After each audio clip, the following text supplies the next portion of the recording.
Duty ఏంటి? నన్ను దేవుడు పిలిచినాడు, ఒక పెద్ద దర్శనం ఇచ్చినాడు, ఒక సంఘాన్ని, గొప్ప సంఘాన్ని నడిపిస్తున్నాను. ఇదంతా దేవుడిచ్చిన ఆశీర్వాదం, దేవుడిచ్చిన సామర్థ్యం. దాని గురించి గొప్పలు చెప్పుకోవడానికి నేనెవరు? నేను ఆవిరి వంటి దాన్ని, సాగిపోయే నీడదాంటి దాన్ని. నేను పోతే ఇంకొకరు వచ్చేస్తారు దాన్ని చేయడానికి. కాబట్టి the glory I should not take. దేవుని మహిమను దోచుకోకూడదు. దేవునికి ఇవ్వాల్సిన స్తోత్రాన్ని దొంగిలించకుండా దేవునికే మహిమ, దేవునికే మహిమ, దేవునికే మహిమ. మాకు కాదు యెహోవా, మాకు కాదు, నీ కృపాసత్య సంపూర్ణతను బట్టి నీ నామమునకే ఘనత మహిమ కలుగును గాక. హల్లెలూయా. మరి పరిశుద్ధుల కొరకు పట్టుదలతో ప్రార్థన చేయమని ఉన్నది. మీకు కొంతమంది సేవకులు చాలా ఇష్టం, వాళ్ళు చాలా బలంగా దేవుడు వాడుకుంటే pray for them. That is your duty. Don't worship them, but pray for them. వాళ్ళ కొరకు ప్రార్థన చేయాలి. వారికి ఎన్నో భయాలు ఉంటుంది, ఎన్నో ఆందోళన ఉంటుంది, ఎన్నో ఇబ్బందులు ఉంటుంది, సవాళ్ళు ఉంటుంది. ఒక సంఘాన్ని నడిపించే వారికి they have to face so many challenges. అది మీతో చెప్పుకునేవి కొన్ని ఉంటాయి, చెప్పుకోరానివి కొన్ని ఉంటాయి, బాధలు సొంతగా అనుభవించేది ఉంటుంది, దుఃఖం దిగమింగేది ఉంటుంది. కాబట్టి దేవా, ఈ సేవకురాల్ని మా కొరకు నువ్వు బలంగా ఏం చేయాలి? నిలబెట్టాలి. హల్లెలూయా. పరిశుద్ధుల కొరకు పట్టుదలతో ప్రార్థించాలనే వాక్యం ఉంది. కాబట్టి కందరము అన్నప్పుడు సేవకులు చేసే పని, వాళ్ళు they have to connect people to God, not to themselves. ఇగో నేను అది ఇస్తాను, ఇది ఇస్తాను, ఇది బాగవుతుంది అని చెప్పకుండా, ఇగో ప్రభు గొప్పవాడు, ప్రభు శక్తిమంతుడు, నీ జీవితంలో గొప్ప కార్యాలు చేస్తాడు అని చెప్పాలి. దేవుని స్తోత్రం. కందరం ఎలాగుందంట? ప్రియుడు తన ప్రియురాలి కందరం అంటే మెడ భాగం చూసినప్పుడు అది దంతగోపుర రూపం, ఐవరీ లాగుందంట. ఐవరీ అంటే మనకు తెలుసు కదా, దంతం అంటే స్ట్రాంగ్, వెరీ మెజెస్టిక్, బ్యూటిఫుల్. కొంతమంది స్త్రీలను మీరు చూస్తే ఎంత బాగుంటుంది, స్లెండర్ నెక్, బ్యూటిఫుల్గా అనిపిస్తుంది. దాని మీద ఆభరణాలు కూడా తగిలించుకుంటే దే లుక్ వెరీ ఆసమ్. అంటే సంఘము ప్రభు దృష్టికి అలాగూ కనబడుతుంది. నీ నేత్రములు జనపూర్ణమైన హెబ్షోను పట్టణం వలె ఉన్న 2 తటాకములతో సమానం. చల్లని చూపు అన్నమాట. మన ప్రియురాలి చూపు ఎలాగుంది అంటే చాలా సుందరమైంది. 2 తటాకాల్లాగా ఉందంట. సరస్సు అంటే చల్లని నీరుతో కళకళలాడుతూ ప్యూర్ వాటర్తో ఉన్న సరస్సు చూస్తే ఎంత తేటగా, ఎంత స్వచ్ఛంగా ఉంటుంది. అలాగూ సంఘం యొక్క నేత్రములు ప్రియుని దృష్టిలో అలాగుంది అని అర్థం. అంటే ఇది చెమ్మగిలినట్టు ఉండాలి. భక్తులు కూడా ఎప్పుడు కన్నీటి ప్రార్థన చేయాలి. అందుకే చెప్తున్నాను, సేవకులు అంటే ఉట్టిగా బైబిల్ పట్టుకొని కొన్ని కరపత్రాలు పట్టుకొని వీధుల్లో పోవడం కాదు. You should have a burden for the people. You should have a cry for the unsaved people.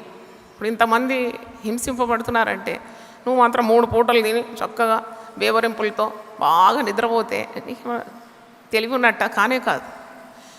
నీ సొంత జనాంగం ఇబ్బందిలో ఉంది.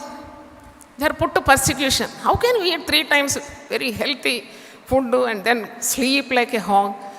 It's injustice. కాబట్టి వద్దు, నా దేశంలో నెమ్మది వచ్చే వరకు నేను 3 పూటల ఆహారం తినను అని అనుకోవాలి. దేవుని స్తోత్రం. హల్లెలూయా. నా జనాలు నెమ్మదిగా సుఖంగా ఉంటేనే నేను నాన్ వెజ్ ముట్టుకుంటాను, అంతవరకు నేను మాంసాహారాలు నా నోటికి అందించానంటే ఎంత బాగుంటుంది. దేవుని స్తోత్రం. చప్పట్లు కొట్టి దేవుని స్తోత్రం. That shows your concerned about the body of Christ. అది చూడండి, కన్నులు ఎట్లున్నాయంట? ఈ నేత్రములు జనపూర్ణమైన హెబ్షోను పట్టణంలో. హెబ్షోన్ అంటే వెరీ బ్యూటిఫుల్ సిటీ. దాంట్లో 2 తటాకాలు, 2 సరస్సుల్లా. అంటే ఎప్పుడు కూడా సంఘం యొక్క నేత్రాలు చెమ్మగిల్లి ఉండాలి, కన్నీటి ప్రార్థన ఉండాలి. It should show concern for the people who are in peril. అంటే నాకేంటి, నేనైతే బాగున్నాను అని పట్టించుకోకుండా చూసి చూడనట్టు ఉండకూడదు సంఘము. బికాజ్ ఆ కన్నీటి ప్రార్థన, ఆ సుందరమైన కన్నులు, ఇట్ షోయింగ్ కన్సర్న్ అంటే నీకు కూడా బాధ్యత ఉందని. అందుకే సంఘం పిలుపునిస్తుంది, రండి సంఘము ఇబ్బందుల్లో ఉంది, ప్రార్థన చేద్దామని వెంటనే స్పందించాలి. నువ్వు ఉపవాసం ఉండి దేవుని సన్నిధిలో అందరితో కలిసి ఐక్యతను, ప్రేమను ప్రకటిస్తూ you have to pray well. ఎందుకంటే దట్ షోస్ యువర్ కన్సర్న్. నీ కన్నీళ్ళు రావాలి.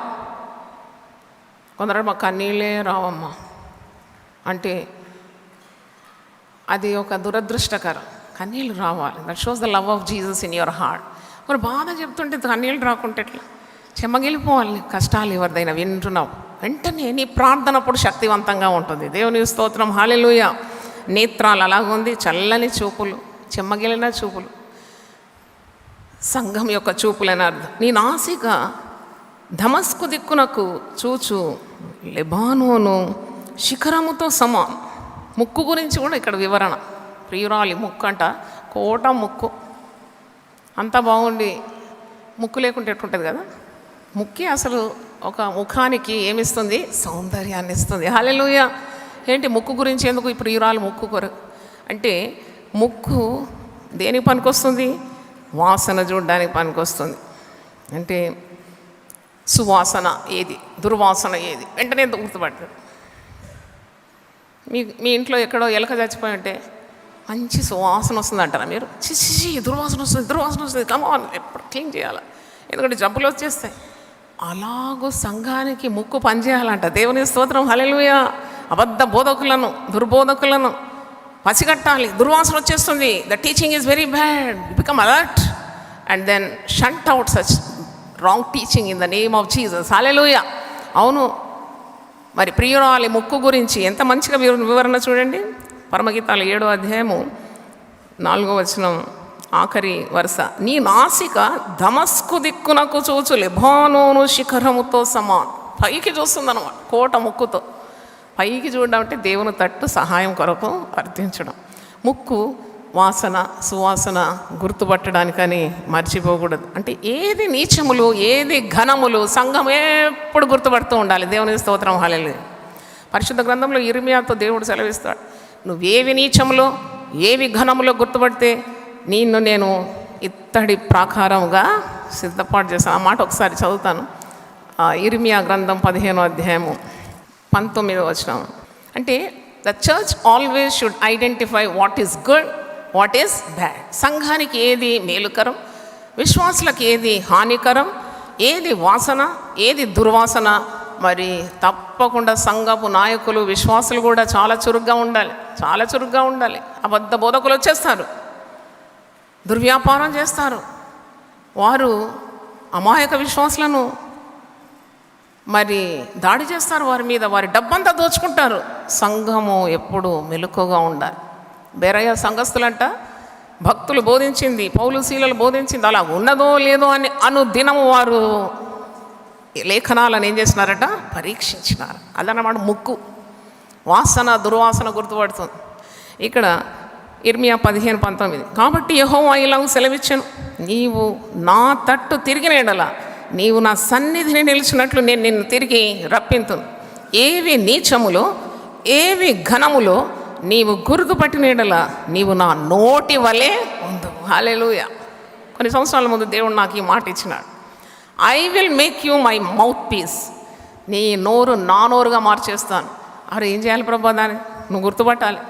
నీకు ఏవేవి కావాలేనో, నీ జీవితంలో ఏవేవి పోవాలేనో నువ్వు గుర్తుపడితే you will be my mouthpiece. Hallelujah. దేవుని స్తోత్రం. అప్పటి నుండి నన్ను మౌత్ పీస్ చేసినాడు. హల్లెలూయా. దేవుని తలంపులన్నీ కూడా ప్రజలకు అందించే రీతిగా దేవుడు వాడుకుంటున్నాడు. స్తుతి, ఘనత, మహిమ దేవునికి చెలునుగా. అయితే ముక్కు చేసే పని అది. వధువైన సంఘము యొక్క అవయవాలను వరుడైన ప్రభువు వివరిస్తూ ఉన్నాడు. మరి ఇంతవరకు మనం ధ్యానించినాం ఏంటంటే ఆమె పాదములు ఎంత అందంగా నడుస్తుంది, సంఘం యొక్క నడక, ఉరువులు, ఆమె తొడభాగం అంటే ఒడి, సంఘం యొక్క ఒడిలో మరి ఎలాగో ప్రజలు ఆదరణ పొందుతారు. నాభి దేశం మండలాకారంగా ఉంది. అంటే ఆమె బొడ్డు అంటే పోషించే, ప్రజలకు పోషణ ఇచ్చే రీతిగా అది మండలాకారం అంటే వృత్తాకారం, unending, perfect. It signifies that. తర్వాత ఆమె గాత్రము పద్మాలంకృత గోధుమ రాశి, నడుము భాగము, ఆమె క్రింది కడుపు భాగము చాలా గట్టిగా ఉంది, నరములు స్ట్రాంగ్ ఉందన్నమాట. She can stand to any challenges. ఎన్ని సవాళ్ళైనా సంఘము ఎదుర్కోవడానికి సిద్ధంగా ఉందనే అర్థం. తర్వాత ఆమె ఇరుకుచములు, ఆమె ఛాతి భాగము ఎప్పుడు కూడా పోషణను సూచిస్తుంది. It's ready to feed any person who is in need. తర్వాత ఆమె కంధరము అన్నప్పుడు మెడ భాగం, శిరస్సు ప్రభు, శరీరము క్రీస్తు శరీరము సంఘము, దీన్ని చేకూర్చేది మెడ.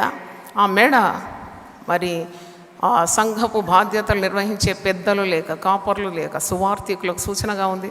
వారు ఎప్పుడు కూడా శరీరాన్ని దేనికి మరి దేనికి కలపాలి? శిరస్సు కలపాలి, వాళ్ళ తట్టు కాదు. They have to connect the body of Christ to the head of the church, that is Jesus. తర్వాత నేత్రములు, చల్లని చూపులు, చెమ్మగిల్లే చూపులు, భారంతో ఉండేటి, ఇతరుల అవసరతలు అక్కర్లు తెలుసుకునే రీతిగా ప్రేమగల చూపులు సంఘానికి ఉండాలని మనం నేర్చుకున్నాము. నీ నాసిక దమస్కు దిక్కునకు చూచు లెబానోను శిఖరంతో సమానం. అంటే very pure, very powerful, very sensitive to what is happening around. సువాసన దుర్వాసన గుర్తుపట్టే రీతిగా ఉండి నీ శిరస్సు కర్మేలు పర్వత రూపం. శిరస్సు గురించి ఉంది. అదేంటంటే మరి ఆ క్రీస్తు ప్రభు యొక్క ఔన్నత్యాన్ని సూచిస్తుంది శిరస్సు. సంఘానికి శిరస్సు ప్రభువే కదా. ప్రభువుకి అందం. ఇన్ని దినాలు మనం 6 అధ్యాయాల్లో వరుడైన ప్రభువుని గురించి వర్ణన చాలా చేసినాం. The head of the church అంటే కర్మేలు అన్నప్పుడు క్రీస్తు ప్రభు యొక్క ఔన్నత్యాన్ని సూచిస్తుంది. అంటే పవిత్రమైన ప్రేమ శిరస్సు సూచిస్తుంది.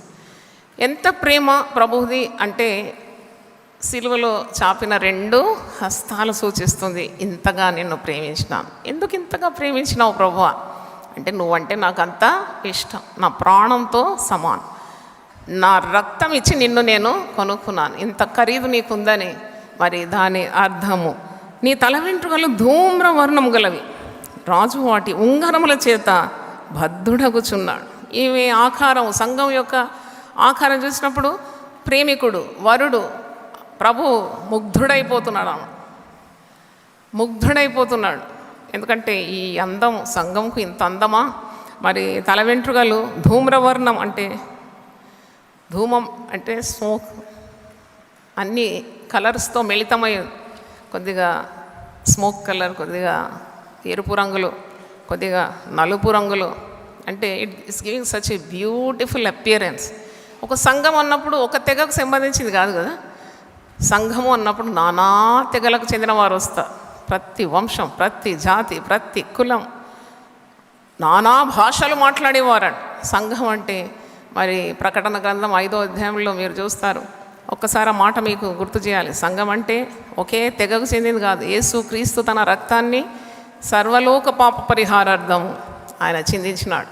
కాబట్టి church does not belong to one section or one group. ప్రకటన 5:10 చూడండి. రెవల్యూషన్ 5:10 నీవు ఆ గ్రంథమును తీసుకొని దాని ముద్రలను విప్పుటకు యోగ్యుడు, నీవు వధింపబడిన వాడవై నీ రక్తం ఇచ్చి ప్రతి వంశములోను, ఆయా భాషలు మాట్లాడువారిలోను, ప్రతి ప్రజలోను, ప్రతి జనములోను దేవుని కొరకు మనుషులను కొని మా దేవునికి వారిని ఒక రాజ్యముగాను యాజకులుగాను చేస్తేవి కనుక వారు భూలోకమందు ఏలుదురను క్రొత్త పాట పాడు. యునైటెడ్ పీపుల్స్ ఫెలోషిప్ మరి దేవుడు నాకు ఇచ్చిన దర్శనంలో రోడ్డు ఊడ్చేవారు ఉన్నారు, ఇస్త్రీ కొట్టేవారు ఉన్నారు, బట్టలు ఉతికేవారు ఉన్నారు, హౌస్ల వారు ఉన్నారు, గోల్డ్ పని చేసేవారు ఉన్నారు, ఐరన్ స్మిత్స్ ఉన్నారు, ఇనుము పని చేసేవారు ఉన్నారు, కార్పెంటర్స్ ఉన్నారు. నాకే ఆశ్చర్యం అవుతుంది. పేతురుకు చూపెట్టిన దుప్పటి దర్శనం లాగా ఉంటుంది united people's fellowship. It's quite fitting to the scriptures. కాబట్టి ఆ తల వీరందరిని గురించి కూడా భారం కలిగి ఉందని, ఆ తల వెంట్రుకలు ఎంత అందంగా ఉంది. సంఘం యొక్క తల వెంట్రుకలు రాజు వాటి ఉంగరముల చేత బద్ధుడగుచున్నాడు. అంటే హీస్ డిజైరింగ్ హర్ బ్యూటీ. బద్ధుడు, ఆశాబద్ధుడు అంటే his desire is the church. ఉంగరాల జుట్టు అంటాం కదా. ఉంగరాల జుట్టు అంటే అది తొందరగా విధేయత చూపుతుందన్నమాట. కొందరు జుట్టు ఇట్ట నిలిచిన పడుతుంది, ఎంత దువ్వినా అనుగదు కదా. అంటే దట్ షోస్ డిజోబీడియన్స్ అని అంటారు. అమ్మ వీడు చెప్పిన మాట వినడు, ఈయన వెంట్రుకలు ఎప్పుడు నిక్కబడుచుకొని ఉంటుంది. అలా కాదట. వధువు సంఘం యొక్క వెంట్రుకలు దువ్వగానే అణిగిపోతుంది, మళ్ళా ఉంగరాలుగా ఉంటుందంటే ఎటు పడతాడు. అంటే యేసు ప్రభు ఎట్టా చెప్తే, వరుడు ఎట్టా చెప్తే అట్లా పూర్ణ విధేయతకు సూచన. దేవుని స్తోత్రం, హల్లెలూయా. అప్పుడు రాజు లేక ఈ వరుడు ప్రభు ఆ యొక్క విధేయతకు ముగ్ధుడైపోతాడు. దేవునికి ఏది ఇష్టం? విశ్వాసులలో ఏది ఇష్టం అంటే నేను కనుక్కున్నానంటే he just likes the obedience spirit. దేవుని స్తోత్రం, హల్లెలూయా. ఒకసారి ప్రభు నన్ను అడుగుతున్నాడు, నువ్వు నాకు ఎంత విధేయురాలవుతావు? నేను నన్ను కొంత మటుకు నాకు వీలున్నంత మటుకు నేను విధేయ, అలా కాదు, యూ హ్యావ్ టు ఒబే మీ 100% అన్నాడు. దేవుని స్తోత్రం, హల్లెలూయా. అప్పటి నుండి నా ప్రభువు, నా వరుడు, నా ప్రేమికుడు, నా ప్రియుడు చెప్పేదే ఆలస్యం, వెంటనే విధేయత చూపుతాను. అందుకొరకు మీరంతా దీవింపబడుతున్నారు. దేవుని స్తోత్రం, హల్లెలూయా. గాడ్ బ్లెస్డ్ మీ టు. అయితే విధేయతలోనే అన్ని ఆశీర్వాదాలు ఇమిడి. When a person obeys God totally, ఇక ఆశీర్వాదాలకు అవధులుండవు. There is no limit to God's blessing. విధేయత చూపనందుకే మరి శిక్ష వస్తుంది. చూడండి, సంఘం ఒకవేళ అనాది కాలం నుండి ఒక ప్రార్థనా సంఘంగా ఉంటే, కన్నీళ్లు గార్చి అన్యుల కొరకు, రక్షింపబడని వారి కొరకు నిరంతరము సంఘములు ప్రార్థనలు చేస్తే ఎవరు కూడా సంఘం మీదకి రాకుండా, నాకు అనిపిస్తుంది ఆమడ దూరంలోనే పడిపోయేదేమో. అంటే సంఘం అంటే అంత గొప్పది, కానీ సంఘములో అన్యాయం ప్రవేశించి అతిక్రమం, పాపం, దురభిమానము, మరి స్వార్థము, సంఘములో విభజనలు, కయ్యాలు, కలహాలు, పోట్లాట ఇవన్నీ ఉన్నందుకే ఓహో ఈ సంఘానికి బుద్ధి చెప్పాలంటే ఏం కావాలి? హింసలు కావాలి. అప్పుడు వెంటనే ఏం చేస్తారు? ప్రార్థన. రండి ప్రార్థన చేద్దాం. మనకు చాలా కష్టం వచ్చేసింది. దేవుడు ఎంత ప్రేమిస్తున్నాడు సంఘాన్ని అంటే ప్రతిదీ మేలు కొరకు చేస్తాడు. చప్పట్లు కొట్టి దేవుని స్తుతించండి. హల్లెలూయా, హల్లెలూయా. వరుడైన ప్రభు అన్యాయస్తుడేం కాదు. వధువును ఈ విధంగా లోకం పీడిస్తుందంటే చూసుకొని ఉండడానికి ఆయనలో ఏ అన్యాయం లేదు, కానీ సంఘాన్ని ప్రేమిస్తున్నాడు. సంఘం ఎందుకు చావలేదు? మరి 2018 సంవత్సరాల నుండి అన్ని హింసలకు గురవుతుంది కదా. సంఘం ఎందుకు చావలేదు? ప్రియుడు తన వశంలో ఉన్నది సంఘం. The lover is in control of his beloved. దేవుని స్తోత్రం, హల్లెలూయా. ఆయన సెలవు లేకుండా సంఘాన్ని నశింపజేయడానికి ఏ శక్తికి వీలు కాదు. చప్పట్లు కొట్టి దేవుని స్తుతిద్దాం. Hallelujah. The lover is in control. Yes, he knows how to protect his beloved. అందుకే అంటున్నాడు, నా ప్రియురాల, ఆనందకరమైన వాటిలో నీవు అతి సుందరమైన దానం, అతి మనోహరమైన దానం. You are so beautiful with all this beautiful organs in your body. The bride is pure and powerful. The church is, when it is pure, it becomes powerful. When it is prayerful, it becomes mighty. It is obedient. No person can stand against it. అందుకే అంటాడు పేతురు, నువ్వేం భయపడకు, ఈ బండ మీద నా సంఘాన్ని కడతాను, పాతాళలోక ద్వారములు దాని ఎదుట నిలవదు. కాబట్టి సేవకులేమి బిక్కు అంటూ ఉండే అవసరం లేదు. వరుడైన ప్రభువుకు తెలుసు తన వధువు సంఘాన్ని ఎలా కాపాడాలో. దేవుని స్తోత్రం, హల్లెలూయా. పరమగీతాలు 7వ అధ్యాయము 1 నుండి 6 వచనాల్లో 10 అవయవాలు, సంఘం యొక్క వధువు సంఘం యొక్క అవయవాలను మనము ధ్యానించినాము. వరుడు ప్రభువు వివరిస్తూ ఉన్నాడు. మొదటిది ఏంటి? పాదరక్షలు, 7వ అధ్యాయం 1వ వచనం. 2వది ఊరువులు, 3వది నాభీదేశం, 4 గాత్రం, 5 ఇరుకుచములు, 6 కంధరము, 7 నేత్రములు, 8 నాసిక, 9 శిరస్సు, 10 తల వెంట్రుకలు. ప్రార్థన చేద్దాం. ప్రభు అని పరిశుద్ధ నామమున స్తోత్రం. వధువు సంఘం యొక్క సౌందర్యాన్ని తిలకిస్తున్నావు వరుడవు నాయనా, నీకు స్తోత్రం. నీవు వధువును మిక్కటంగా ప్రేమిస్తున్నావు. ఆమె పాదరక్షలు, ఆమె ఊరువులు, ఆమె కాళ్ళు, ఆమె నావి, ఆమె మరి గాత్రము, ఆమె కుచములు, ప్రభువా, ఆమె మరి తల వెంట్రుకలు, ఇలాగూ ఆమె నాసిక, ఎంత అద్భుతంగా వివరణ పరమగీతాల్లో ఉంది. ఎంత it's so precious lord. Every word we find that the lover is so much engrossed in the love of his beloved, that is the church. అవును ప్రభు, ఈ వధువు సంఘం కొరకు నువ్వు ప్రాణం పెట్టినావు, రక్తాన్ని చివరి పట్టు వరకు ధారపోసినావు. So costly, it's a costly affair Lord. మేమందరం కూడా వధువు సంఘంలో, వధువు సంఘం అనే పిలువబడుతున్నాం. మేము స్త్రీలైనా పురుషులైనా, we come under that banner, the bride. అవును తండ్రి, నీకు స్త్రీ అని, పురుషుడని, గ్రీసు దేశస్తుడని, హెల్లేనుడని, దాసుడని, స్వతంత్రుడని ఏ భేదం లేదు. నేను ప్రతి ఒక్కరికొరకు ఒకే విలువ చెల్లించినావు. అది నీ ప్రశస్తమైన రక్తం. ప్రాణం పెట్టినందుకు మమ్మల్ని ప్రేమించినందుకు నీకు వందనాలు తెలియజేస్తున్నాను. ఇంకా లోతుల్లోకి వెళ్ళడానికి మాకు మీరు తోడుండి నడిపించమని ప్రార్థిస్తున్నాను. నీ ఆత్మను వారి మీద దిగునుగా అద్భుతములు వారు చెయ్యాలి నాయన. సంఘాన్ని కట్టాలి, పరిశుద్ధాత్మ కార్యాన్ని మేము చూడాలి, నీ స్వరాన్ని మేము వినాలని వచ్చిన బిడ్డలందరినీ దీవించి ఏకాగ్రత దయచేయమని, వారి పనులన్నీ మీరే జరిగించమని యేసు నామములో అడుగుతున్నాను తండ్రి. ఆమేన్, ఆమేన్.